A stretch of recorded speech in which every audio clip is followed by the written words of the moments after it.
And the message I want to share with you this morning. Và cái sứ điệp mà tôi muốn chia sẻ với quý vị buổi sáng hôm nay, It's just like the previous message I shared with you about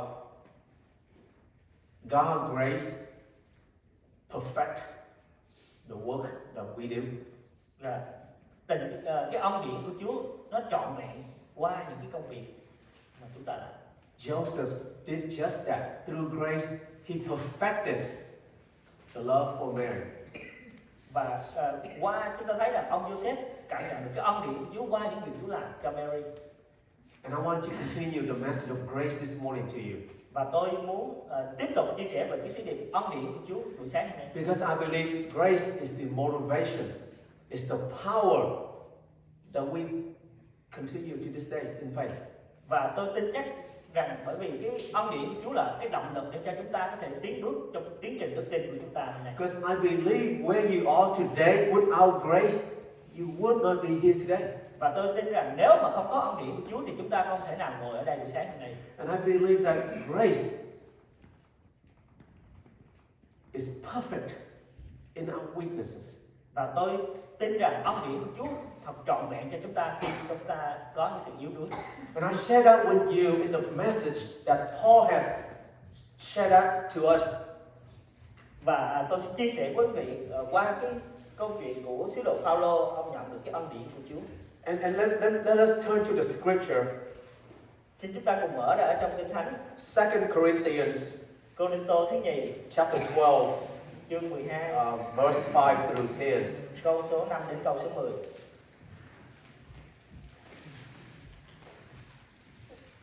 And I have 2 points to share with you this morning Và tôi có in hai this điều passage. để chia sẻ với quý vị buổi sáng hôm nay qua cái phần đoạn Kinh Thánh này. So will you stand and let me read this, and then thầy Vẫn will read it, and then I will have you be seated after this, okay? Let me read this. Xin chúng ta cùng đứng lên để nghe lời của Chúa. I begin with verse 5. I will boast about a man like that, but I will not boast about myself, except about my weaknesses. Even if I should choose to boast, I would not be a fool. But because I was speaking the truth, but I refrained, so no one will think more of me than what is warranted by what I do or say.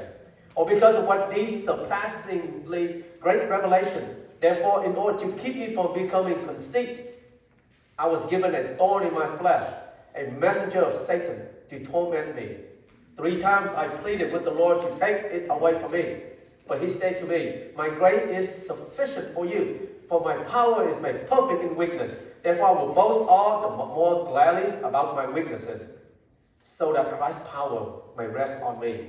That is why, for Christ's sake, I delight in my weaknesses, in insults, in hardship, in persecution, in difficulties.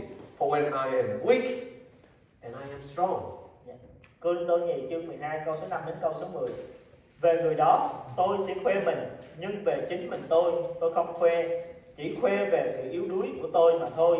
Dầu tôi muốn khoe mình thì cũng không phải là một người dại dột, vì tôi sẽ nói thật, nhưng tôi giữ không nói, hầu cho chẳng ai nghĩ tôi vượt quá sự họ thấy ở nơi tôi và nghe tôi nói. Vậy nên e rằng tôi lên mình kiêu ngạo bởi sự cao trọng cả thể của những sự tỏ ra ấy chăng, thì đã cho một cái chầm sóc vào thịt tôi, tức là của quỷ sứ, của Sa-tan để bả tôi và làm cho tôi đừng kiêu ngạo. Đã 3 lần tôi cầu nguyện Chúa cho nó lìa xa tôi, nhưng Chúa phán rằng ân điển ta đủ cho ngươi rồi, vì sự mạnh của ta nên trọn vẹn trong sự yếu đuối. Vậy tôi sẽ rất vui lòng khoe mình về sự yếu đuối tôi, hầu cho sức mạnh của Đấng Christ ở trong tôi. Cho nên tôi vì Đấng Christ mà đành chịu trong sự yếu đuối, nhút nhơ, túng ngặt, bắt bớ, khốn khó, vì khi tôi yếu đuối, ấy là lúc tôi mạnh mẽ. Amen. May God bless the message this morning. Please take your seat. Cho sứ điệp chúng ta buổi sáng nay, xin quý vị cùng ngồi. Let me ask you, for what purpose in weaknesses in our life for? Để tôi hỏi quý vị cái câu này, cái mục đích nào cho sự yếu đuối của chúng ta khi chúng ta đang sống? So the question this morning is, what is the thorn in your life? Và cái câu hỏi là cái gai nào ở trong đời sống của mình? Is there a goal that God intended that we have weaknesses in our life? Và chúng ta tin rằng Chúa có một cái mục đích nào đó khi chúng ta gặp sự yếu đuối. Why do we have to absorb insult? Tại sao chúng ta gặp cái sự sỉ nhục giống như vậy? Why do we have to accept hardship and persecution? Và tại sao chúng ta gặp những sự gian khổ hay là những sự bắt bớ? And question is, why I can't find a job, for instance? Và có thể những câu hỏi là tại sao tôi không thể tìm được cái việc làm? Why am I trapped in this horrible marriage? Và tại sao tôi bị mắc kẹt ở giữa cái cuộc hôn nhân tồi tệ giống như vậy? Why does my dad have cancer? Tại sao ba của tôi lại bị bệnh ung thư? Why can't I have children, or my children do not have children? Và tại sao tôi không thể có con được, hay là con gái của tôi không thể có con được? Why do I look around? I have no friends. Và tại sao khi tôi nhìn qua xung quanh tôi không có ai là bạn của tôi hết? Perhaps why nothing works out in my life? Và có thể là không có điều gì hoàn thành được công việc nào ở trong đời sống của tôi mà tôi làm được hết. So what is a thorn in your life? Và cái gai nào là cái gai trong đời sống của mình? We live in this world. Life can be very unforgiving. Và có thể chúng ta sống trong đời sống này, cuộc sống chúng ta có thể không có sự tha thứ. Cuộc sống rất là life is unforgiving, nghĩa là cuộc sống hay nói là không có sự thương xót cho chính mình. Sometimes life is circumstances so unbearable. Và có những cái hoàn cảnh không thuận lợi xảy đến trên đời sống của mình. But in this passage, God gives grace to give us confidence and well-grounded in our weaknesses. Và qua cái phần đoạn kinh thánh này chúng ta thấy được lời Chúa cho chúng ta, ân điển Chúa giúp cho chúng ta tự tin để chúng ta có thể đứng lên, vượt lên những cái sự khó khăn. To sustain until the work of God completes in our life. Để chúng ta có thể đứng vững cho đến khi công việc của Chúa hoàn thành trên đời sống. Or you can say that God's grace is sufficient in me to show God's glory. Hay là chúng ta có thể nói rằng ân điển của Chúa đủ cho chúng ta để chúng ta có thể bày tỏ được sự vinh hiển của Chúa. The ultimate purpose of God in our weaknesses is to glorify His power. Và chúng ta biết cái mục đích cuối cùng cho cái vì mà sự yếu đuối của chúng ta là để làm vinh hiển danh của Chúa. And glorify the power that Jesus stayed on that cross. Và để làm vinh hiển khi mà Chúa Giêsu đã bị treo trên thập tự giá. And that is the very same power and grace that God wants to work in our life today. Và đó là những cái năng quyền, những cái ân điển mà Chúa dành cho đời sống của chúng ta. When we face struggles, khi chúng ta đối diện với những sự khó khăn, when we face in desperate times, khi chúng ta đối diện với những hoàn cảnh khốn cùng, khốn khó, the thing we ask for is, Lord, please relieve me, take me out of this situation. Và điều That's mà the chúng first ta thing we think.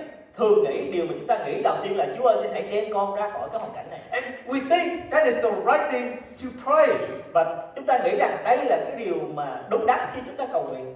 Most of us do, you know that. Và hầu hết chúng ta làm điều đó, chúng ta biết điều đó. When we sick, we say, God, take this sickness away from me. Khi chúng ta bị bệnh, chúng nói là Chúa ơi hãy chữa lành cho con, đừng cho con bị bệnh. So when we lose our job, say, God, please give me the next job quickly. Và khi chúng ta bị thất nghiệp thì chúng ta cầu nguyện Chúa ơi xin cho con có một cái công việc khác. And when we have a horrible wife, we say, Lord, give me a good wife. Có khi nào chúng ta có một người vợ mà chúng ta không nguyện nói Chúa ơi cho con người vợ khác không? Các ông cười, right? You laugh, right? Cái ông cười. But honest, be honest with me, các husband, the husband, be honest with me this morning. Và xin những người chồng hãy thành thật với tôi buổi sáng này. There are times, maybe just a little tiny thing in the back of your mind. Có lúc nào mà quý vị chỉ có những cái suy nghĩ thoáng qua giống như vậy trong tâm trí của mình không? God, could I have another wife? Chúa ơi cho con một cái người vợ khác. If I could have another wife, nếu mà con có một người vợ khác. I'm not saying you think of that. I'm saying sometimes the devil can place that thought when you and your wife are struggling. Tôi không nói là quý vị suy nghĩ về điều đó, nhưng mà có những lúc mà khi cho cái mối hôn nhân của chúng ta không có hàn gắn với nhau thì có ma quỷ nó gieo vào đầu chúng ta cái tư tưởng. What I'm saying that's weaknesses. Và cái đó là cái sự yếu đuối của chúng ta. It's not sinful. Đó không phải là cái tội lỗi. It's only you committed to it. Khi mà chúng ta bắt đầu vào cái việc đó. Paul, he has weaknesses. Và sứ đồ Phaolô ông cũng có những sự yếu đuối của mình. But like I said, God put a thorn in your life so that His power, His glory to be glorified through that situation. Và như tôi đã nói là Chúa đặt cho chúng ta những cái gai nhọn, và qua đó, qua sự yếu đuối của mình, chúng ta thấy được sự vinh hiển của Chúa. And in this passage, 2 points I want to share with you. Và trong cái hoạt động kinh thánh này, 2 điểm mà tôi muốn chia sẻ với quý vị. We see God did 2 things in this passage. Và chúng ta thấy rằng Chúa làm 2 điều qua cái phong đoạn kinh thánh này. Listen. The first thing is this. God does not always say yes to our prayer.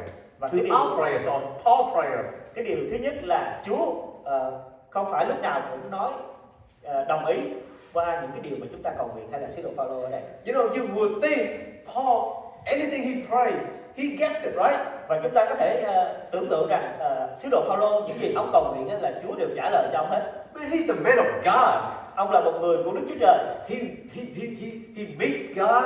Ông gặp gỡ Chúa. You know, he completely changed. Và cuộc đời, cuộc sống của ông hoàn toàn thay đổi. He went up to the heaven and see the revelation that no man can see. Và ông có thể thấy được những khải tượng mà những người khác chưa hề thấy. He is the perfect man that God would answer every prayer that he asked, right? Ông là một người mà có thể nói Chúa trả lời cho ông những gì mà ông cầu nguyện. The answer is yes.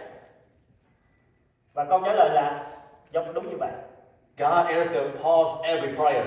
Và Chúa trả lời hầu hết tất cả những gì mà sứ đồ Phaolô cầu nguyện. God answered all your prayers. Chúa trả lời tất cả những gì mà chúng ta cầu nguyện. It's just what you think. It's not what God thinks. That's the difference. Và cái sự khác biệt là những gì mà chúng ta suy nghĩ nó không giống với những gì mà Chúa muốn cho đời sống của chúng ta. And when God and us don't think alike, then we say, God, you don't answer my prayer. Và khi mà chúng ta suy nghĩ không có, và Chúa không có giống nhau, thì chúng ta nghĩ rằng Chúa không có trả lời cái câu cầu nguyện của con. And you know, in Mark chapter 11:24, Jesus tells us this. Và ở trong Tin lành Mark đoạn 11 câu số 24, lời của Chúa nói như thế này. We all love this verse. Chúng ta rất là yêu thích cái câu kinh thánh này. But be careful, we may misunderstood about this verse. Và hãy cẩn thận, có khi nào chúng ta hiểu sai cái câu kinh thánh này. Okay, this is what Jesus said. Therefore, I tell you, he tells all of us this morning, whatever you ask for in prayer, believe, right? He said, believe that you have received it, and it will be yours. Ở trong Mark đoạn 11 câu số 24 như thế này. Bởi vậy ta nói cùng các ngươi, mọi điều khi các ngươi cầu xin trong lúc cầu nguyện, hãy tin đã được, tất điều đó sẽ ban cho các ngươi. You say, God, every time I pray you, I believe it, but I didn't get it. Và chúng ta có thể nói rằng, Chúa ơi, những gì mà con cầu nguyện với Chúa, con tin điều đó, nhưng mà tại sao con không nhận được? I say, God, I believe it when I pray, give me a beautiful wife and a humble wife. Well, I didn't get it. Và chúng ta nói là, Chúa ơi, con cầu nguyện với Chúa, con tin rằng Chúa cho con một người vợ đẹp, một người vợ biết tôn trọng con, nhưng chúng ta không nhận được. You give me the wife completely opposite from what I pray. Nhưng mà Chúa cho con một người vợ mà khác hoàn toàn với những gì mà con cầu xin. Yeah, husbands, right? How about the wives? Những người vợ thì như thế nào? Lord, I pray that you give me a humble husband that will sacrifice his life, and he does everything for me. Và mình nói với Chúa là, Chúa ơi, con cầu nguyện Chúa cho con một người chồng tuyệt vời, một người chồng có thể hy sinh tất cả cho gia đình. But Lord, you give me this husband. Nhưng mà Chúa ơi, Chúa cho con người chồng này.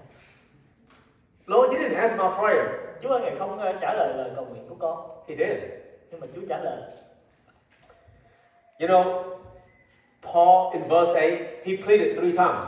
Và ở trong câu số 8, sứ đồ Phaolô nói rằng ông đã cầu nguyện với Chúa 3 lần. Yeah, usually, this to tell us that Paul is passionately want the Lord to answer his prayer.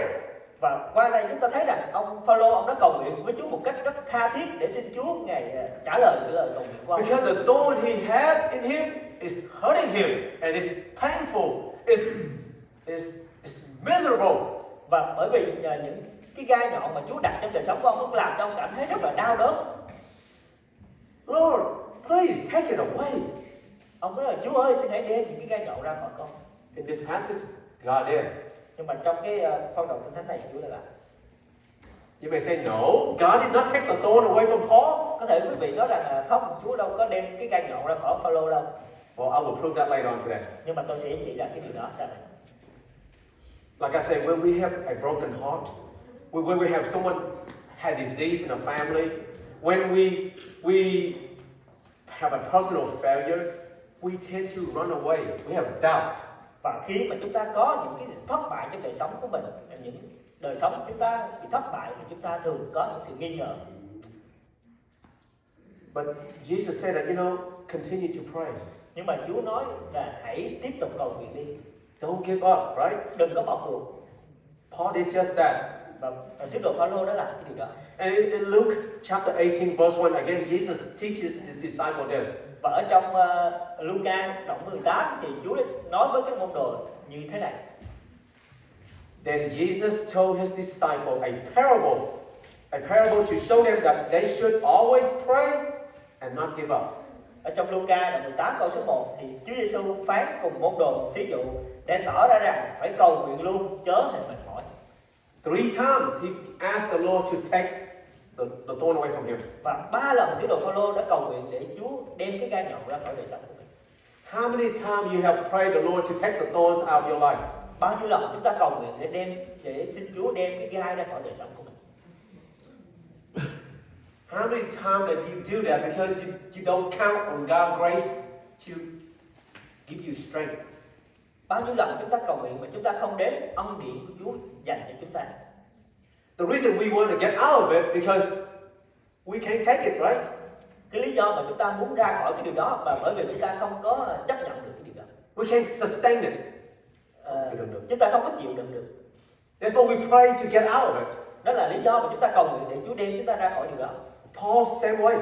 Và sứ đồ Phaolô cũng giống như vậy. And God understands. Và Chúa hiểu cái điều đó. God knows that. Chúa biết điều đó. He will give you an answer. Và Chúa sẽ cho chúng ta câu trả lời. It's just not what the way you expected. Nhưng mà không phải là cái cách mà chúng ta tưởng tượng, cách mà chúng ta suy nghĩ. God will give us grace. Chúa cho chúng ta những ân điển. And that's the second point I want to bring it to you. Đó là cái điều thứ hai mà tôi muốn chia sẻ với quý vị.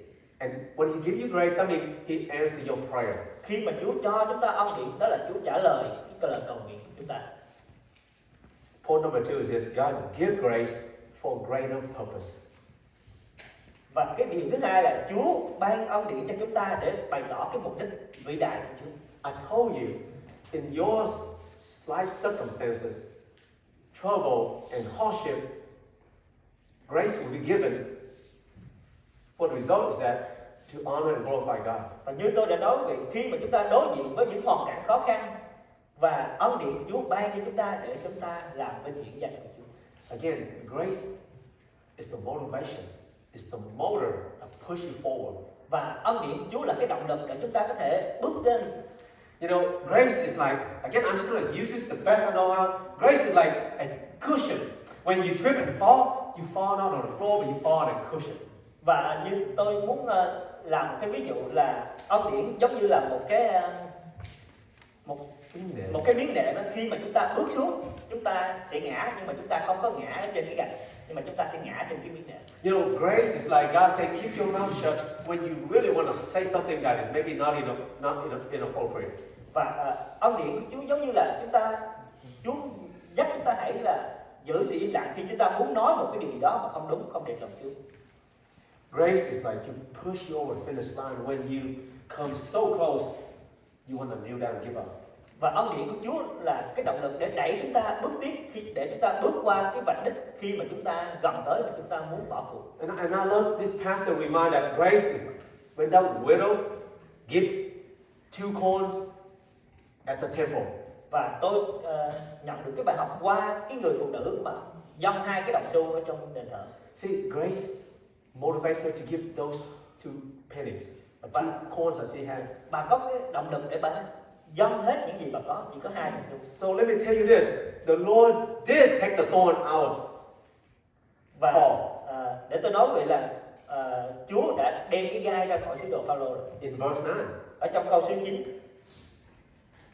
But he said to me, my grace is sufficient for you, for my power is made perfect in weakness. Right there, that's the prayer that Paul asked. He got it. Và ở trong câu số 9, nhưng Chúa phán rằng ân điển ta đủ cho ngươi rồi, vì sức mạnh của ta nên trọn vẹn trong sự yếu đuối. Đây là lúc mà ân điển Chúa đã ban cho Phaolô. If you think about it, That is the prayer answer. Và khi chúng ta nghĩ điều đó, đó là cái câu trả lời của Chúa dành cho sứ đồ Phaolô. So his prayer wasn't no, his prayer was yes. Và Chúa đã trả lời cho sứ đồ Phaolô rồi, chứ không phải là Chúa không trả lời. Let me ask you again, what is the thorn in your life today? Và tôi muốn hỏi quý vị một lần nữa, cái nào, đâu là cái gai trong đời sống của mình? Maybe you have a broken relationship that you can't fix. Có thể là một cái mối quan hệ nào bị đổ vỡ và chúng ta chưa thể hàn gắn lại được. Maybe you have so much stress in your life right now. Hay là những cái sự nặng nề ở trong cuộc sống của mình. Maybe people gossip about you that weren't true. Hay là những người khác họ nói xấu sau lưng chúng ta về những điều không đúng. Maybe you have a hurting parents, a hurting children. Hay là chúng ta có những cái sự đau đớn, hay là những người thân của mình bị đau đớn. Maybe your children are hurting because their prayer is not answered. Có thể là những sự tổn thương của con cái mình khi nó cầu nguyện mà Chúa không trả lời.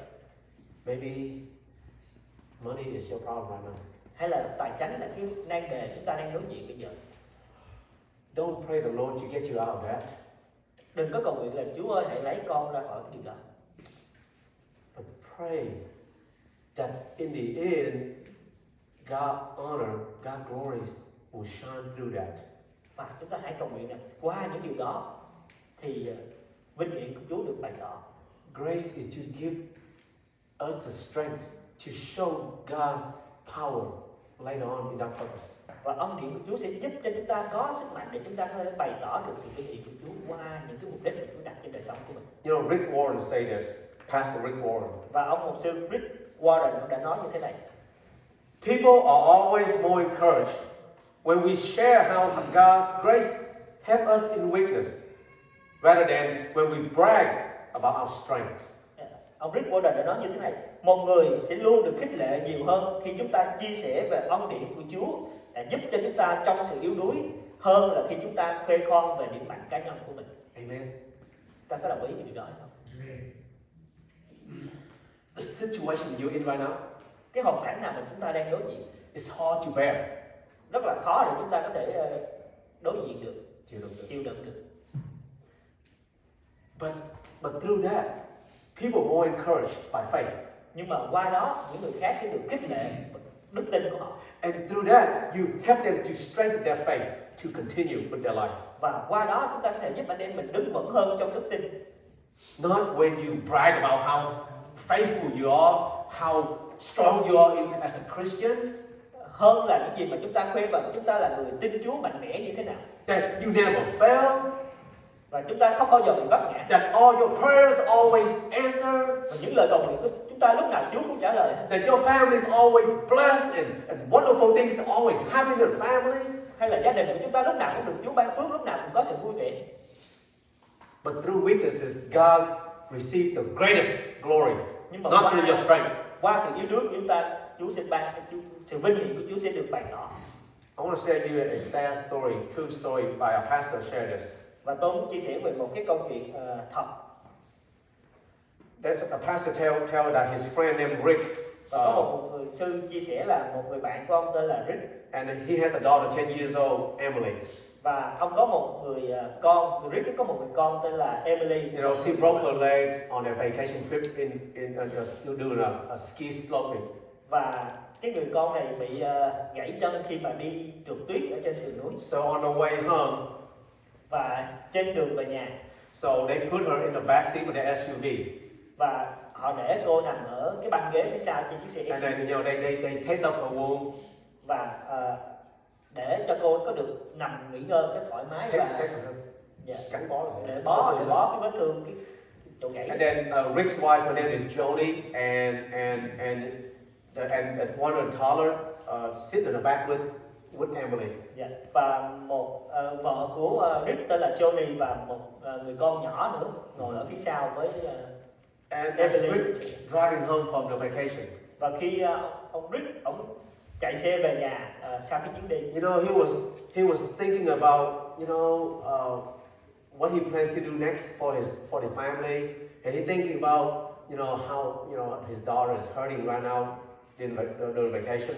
Và khi mà ông đang lái xe về nhà thì ông suy nghĩ về cái tương lai, về gia đình của mình sẽ làm điều gì tiếp theo, và nghĩ về con của mình đang bị đau vì bị gãy chân trong cái chuyến đi trực tiếp. 8 hours later, he woke up in a hospital. Và 8 tiếng sau thì ông tỉnh dậy ở trong bệnh viện. And this is what the doctor told him. Và đây là những điều mà bác sĩ nói với ông.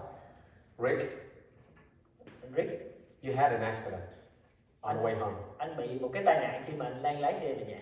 You hit a tree. Và anh lái xe đụng vào cái cây ở bên đường. All your family had passed away. Tất cả những thành viên trong gia đình đã qua đời.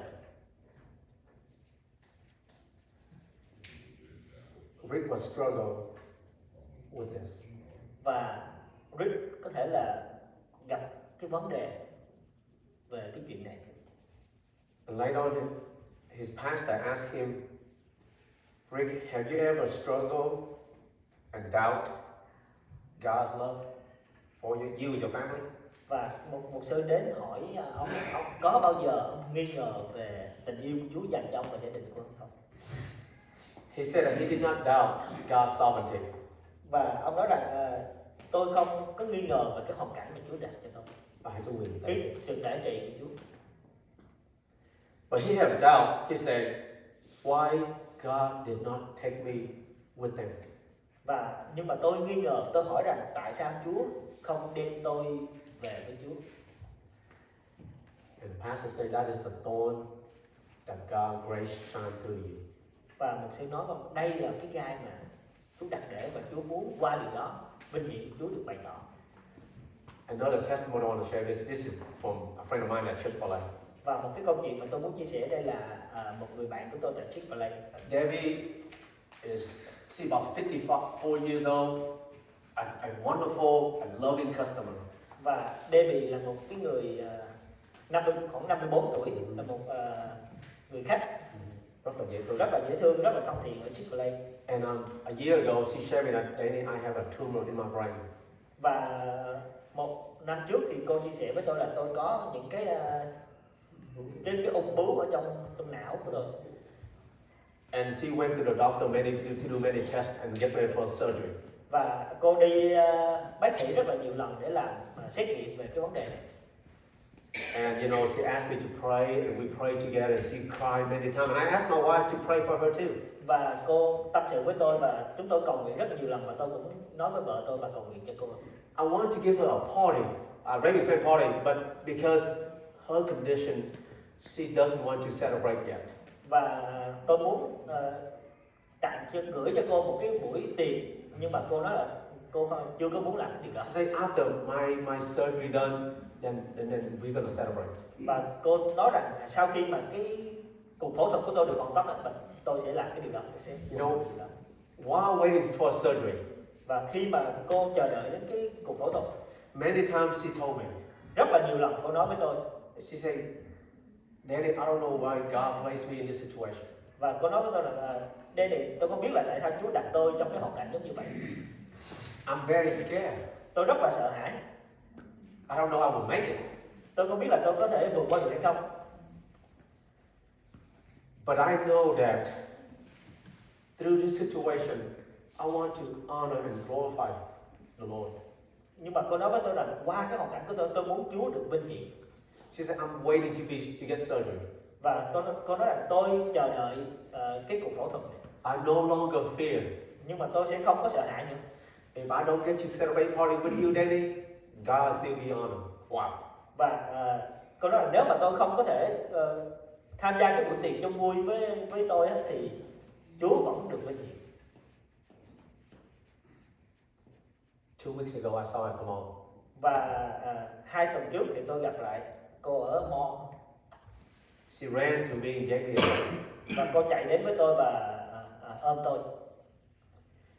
She believed miracles happen. Cô nói là có một cái phép lạ xảy ra. She went back to the doctor for a final testing before the surgery date to be set up. Và cô đến gặp bác sĩ vào cái buổi hẹn, cái buổi xét nghiệm cuối cùng trước khi mà lên lịch để mổ đó.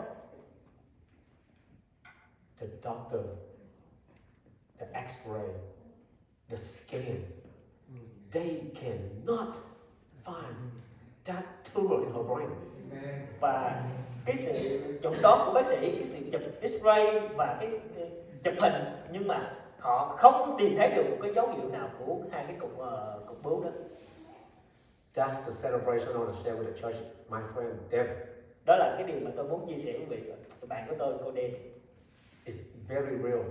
Đây là một câu chuyện rất là thật. It's very real to us and in her life.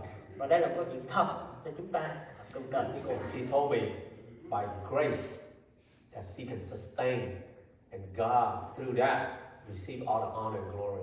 Và cô nói với tôi rằng ân điển của Chúa giúp cho cô được đứng vững, và qua điều đó thì Chúa sẽ được vinh hiển. Is one of the reasons why I decided to pick this passage and to share with you. Đó là một trong những lý do mà tôi chọn cái đề tài này để tôi muốn chia sẻ với quý vị.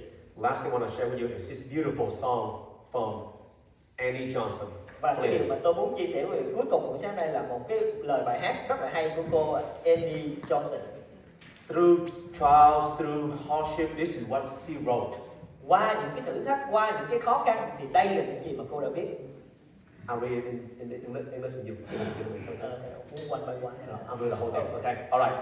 Here is the lyrics in this song. He gives more grace as our burdens grow greater. He sends more strength as our labors increase. To add affliction, He adds His mercy. To multiply trials, He multiplies peace. His love has no limit. His grace has no measure. His power no boundary known unto men. For our His infinite riches in Jesus. He give again in grace. Và cô Amy Johnson đã viết như thế này: Ngài ban ơn cho chúng ta nhiều hơn khi gánh nặng của chúng ta càng ngày càng lớn. Ngài ban thêm sức mạnh khi công việc của chúng ta. Khi có phiền não lo lắng thì Ngài thêm lòng thương xót. Khi thử thách nhân lên, Ngài nhân lên sự bình an. Tình yêu của Ngài không giới hạn, ân điển của Ngài không có thước đo, quyền năng của Ngài là vô biên, không có ai biết được. Vì sự giàu có, sự dư dật của Ngài trong Chúa Giêsu, Ngài ban cho ân điển của Ngài. Amen. He gives grace to each one of us. Chúa ban cho ân điển của Chúa cho mỗi tất cả chúng ta. He gives me His grace to learn how to love my wife. Chúa ban cho tôi ân điển để tôi có thể học được cách tôi yêu vợ. We have some struggles. Chúng ta có thể gặp những sự khó khăn. My wife and I, she's not happy some things I do. Có thể vợ của tôi không vui về những điều tôi làm. And I just pray God to give me grace to love and to understand. Và tôi chỉ cầu nguyện xin Chúa cho tôi có ơn của Chúa để tôi có thể hiểu vợ của mình. So whatever situation you're in, Nhưng mà cái hoàn cảnh nào chúng ta đang đối diện, chúng ta đang ở trong cái hoàn cảnh này. one thing for sure, when you pray, God answers. Và một điều chắc chắn là khi chúng ta cầu nguyện, Chúa sẽ trả lời. Because Jesus don't lie. Bởi vì Chúa không hề nói dối. Because He said, what if you believe? What if you pray, you believe? He said, you already got it. Và Chúa nói rằng những gì mà chúng ta cầu nguyện, chúng ta tin thì chúng ta sẽ nhận được. Paul, he believed the Lord to take out the thorn, right? To heal the thorn, for instance. Và sứ đồ Phaolô đã tin cầu nguyện rằng xin Chúa Ngài lấy những cái gai ra khỏi đời sống của ông. Oh, to heal that thorn. Để chữa lành cái gai đó. Okay, God said, that's fine. Chúa nói là được rồi. He said, my grace is sufficient for you. Chúa nói là ân điển của ta đủ cho người. Because when you're hurt, that's when I'm even more strong. Bởi vì khi mà ngươi yếu đuối thì ngươi sẽ càng mạnh mẽ. When you're weak, God is strong. Khi chúng ta yếu đuối thì Chúa mạnh mẽ. When you're weak, grace gives you the strength to move forward. Khi chúng ta yếu đuối, ân điển của Chúa ban cho chúng ta sự mạnh mẽ. Because of grace, David in a year never looks so sad, never get disappointed, always happy to see me and praise the Lord for what's happened to her. Bởi vì ân điển của Chúa mà qua một năm mà cô David cô không có buồn rầu, không có lo lắng, cô luôn vui mừng, cô luôn cầu nguyện. We need grace. Chúng ta cần ân điển của Chúa. And God give us grace. Và Chúa đã ban cho chúng ta ân điển của Ngài. May grace and peace of God be with us. Xin sự ân điển của Chúa và sự bình an của Chúa ở với In whatever you going through right now. trên những gì mà chúng ta đang đối diện, chúng ta đang ở trong một. Pray for grace and I promise you, you get through it. Hãy cầu nguyện xin ân điển của Chúa. Tôi tin rằng Chúa sẽ ban cho chúng ta. Because in the end, Bởi vì qua những cuối cùng, this is what to be glorified. và đây là những gì cần phải được sự vinh hiển. Amen. Let us stand. Xin chúng ta cầu nguyện.